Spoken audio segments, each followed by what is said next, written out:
I have completely run out of charcoal. I'm going to be burning sheep's wool. Makes it taste like candy floss.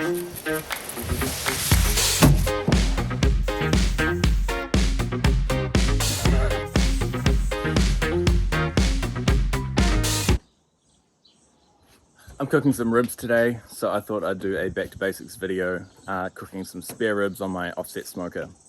We're at our house in Mangawhai today, so I'm going to be using my Prime Smoke XL, and it's looking worse for wear. I left it outside of winter with no cover on, so I regret that. And cleaning her up is going to be a video for another day, but today I will put her through her paces and cook some ribs.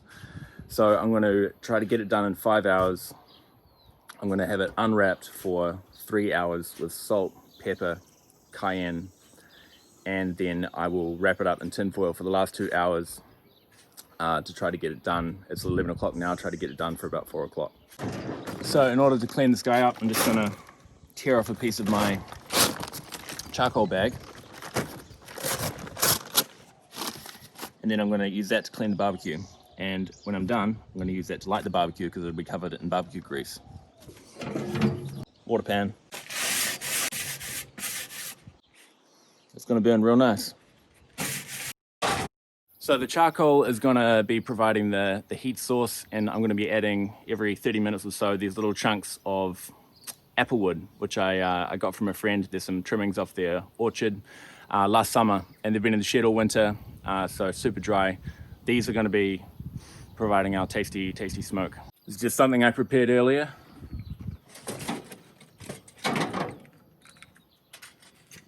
I'm going to leave that guy to heat up for a quarter of an hour. In the meantime, I'm going to go get the pork ribs out of the fridge and get some seasonings on them. So this is whole pork.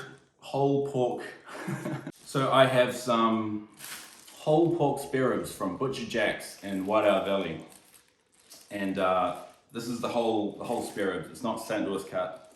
It's the you've got the backbone, you've got the baby back ribs, then they run a blade saw through that, and you've got the spare ribs. All that cartilage and random fat and meat and shit at the bottom around the sternum is still on these. There's a lot of good meat in there, so you could just get St. Louis cuts. It's going to look a lot prettier, but it's a little wasteful to not take advantage of all that fatty goodness around the middle.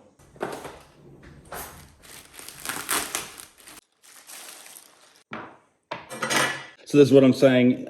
Usually St. Louis cut would be ending here, and then it would be coming straight along here, so you're just getting that portion. But there's heaps in here. There's heaps of meat, heaps of fat. If you can render all that down, it's going to be pretty tasty.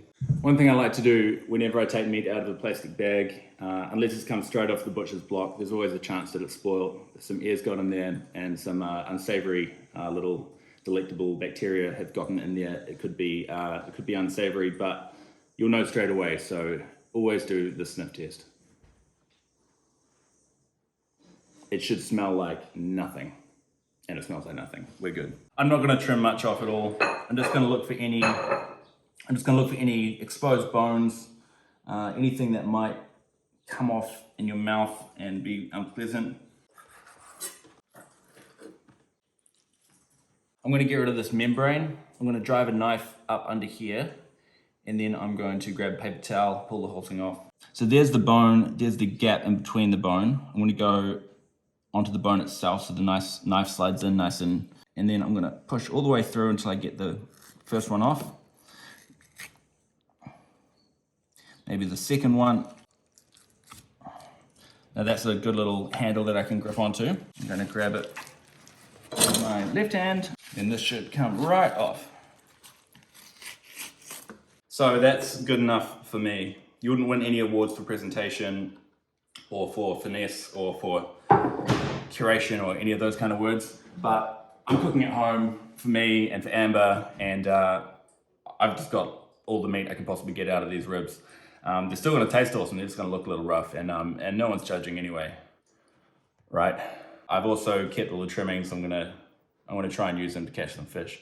I'm gonna put together a quick seasoning, and I like things hot, I like things spicy, I like getting lots of flavor out of things. So I've got salt, New York cut black pepper, just a nice size, you know, nice grain size. Cayenne pepper for flavor, paprika powder for color. Even though that's the same color, if you put a lot of that on there, you would regret it. But this is just a neutral, like tastes like nothing once you cook it, but a nice orange color on your ribs. So this is all from Gilmore's. It's all like $5 a bag. It'll last you a year if you're just cooking at home. Very cheap to put your rubs together if you go into Gilmore's. A little bit of salt, a little bit of pepper, and the heat. Best thing you can do to make your cleanup less annoying is just apply your seasonings outside on the deck or on the grass. And then you can just liberally cover that thing with all the flavor and not worry about making a mess. A lot of people like to put a binder on here, something like mustard to help the seasoning stick better. I don't find it to be necessary. Honestly, you throw the seasonings on, it's gonna stick just fine, you know? So this guy is looking happy as Larry. I'm gonna pop him in the firebox, which is currently full of burnt newspaper and some fish bones. So I don't want this sort of blowing all throughout my food in the main chamber for the next hour. So I'm gonna scoop that out. So the firebox is looking happy now. I'm gonna close her up and then I'm gonna wait for the chamber to get to about 275. And then I'm gonna throw a little bit of wood on, that'll bring it up to about 300, and then we'll get the ribs on.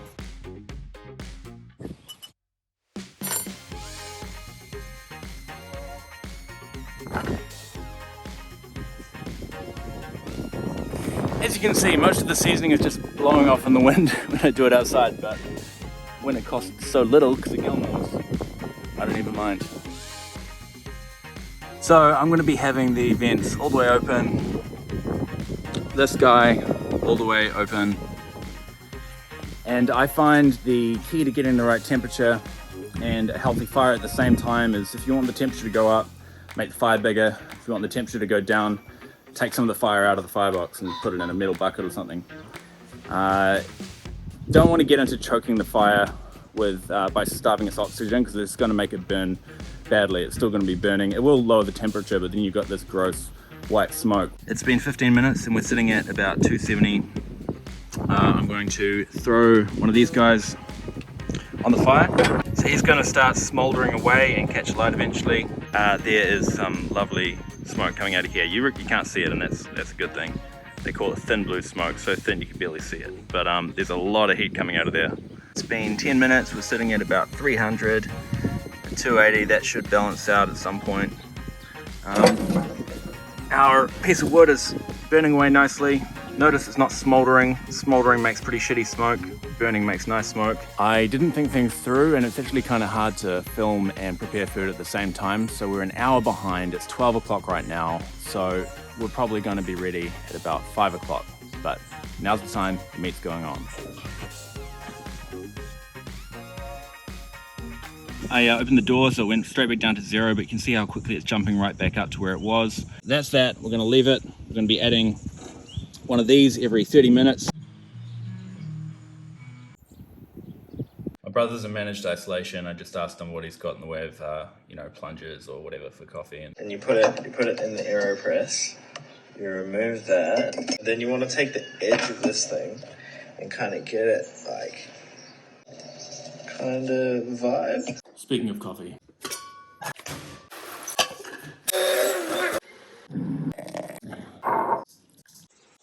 It's 2:30 right now. We've been cooking for 2.5 hours. So I'm going to open it up and see what it is looking like. That's looking real tasty. It's starting to develop a really nice red color. It's not looking too dry, but I'm going to spritz it anyway with a little spray bottle I've got, which is just full of water. It's a long drive. What do you reckon, Chris? Looks pretty good, man. I want to actually eat these at about 5:30 before this guy has to go off to shoot. So we're going to wrap it in tin foil, throw some butter in there, a little bit of brown sugar, and then put them back on, and then hopefully get it super tender in the next 90 minutes. Now I said earlier that I was going to add some butter for this stage, but I actually don't have any butter So I'm gonna add some Liberty Knife Party IPA. It's not actually gonna add any flavor, it's just gonna help it be a nice, moist, humid environment in there, just how we like it. That, my friend, is how you waste a lot of tinfoil that you didn't need. One layer would have been just fine. I have completely run out of charcoal, so I'm gonna be burning sheep's wool. I'm gonna be burning Manuka. It's not actually gonna matter that Manuka tastes a certain way because the meat is wrapped up, so it's not gonna impart any flavor on it. So it's gonna be Manuka for the rest of the trip. Yeah, I think just because, I just don't drink much. So when I do, my body just can't handle it, so I get hungover as fuck. Finger your bottle cap, pop it in there, and with enough pressure, it should come off.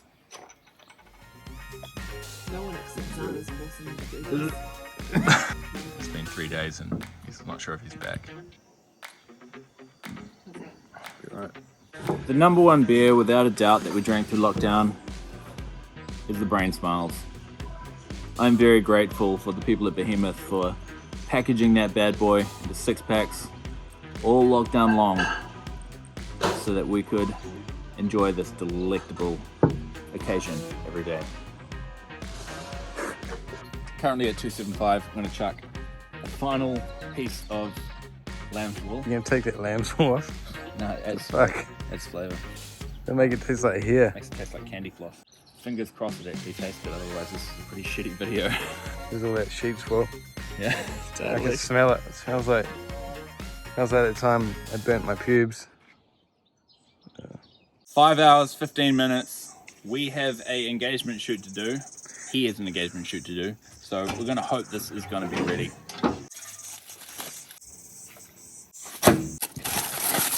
It'll be pretty steamed. Oh, I can smell it. Fuck, it smells good. Right, now that we're down to a normal amount of tinfoil, Oh, it's pretty floppy. right. Ooh, it's very, very, bendy and, ooh. Oh yeah, it's cooked. I'm gonna give it like 10 seconds to rest because it's way, way, way too hot. 10 seconds. 10 minutes is what I meant to say. It's looking good, it's smelling good. I'm going to chop a couple of ribs off and then we're going to taste them. I want to go between the bones. No shit, Sherlock. This is falling to bits. You could cut that with a spoon. You could probably cut it with a spoon. It's falling to bits, which would not be ideal if you're trying to win competitions, but I just want it to be muy delicioso.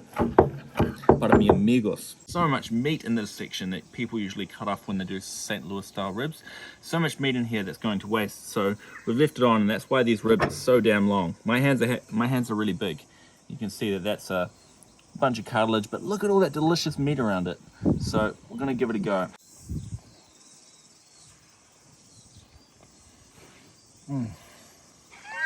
It tastes like bacon soup. So good.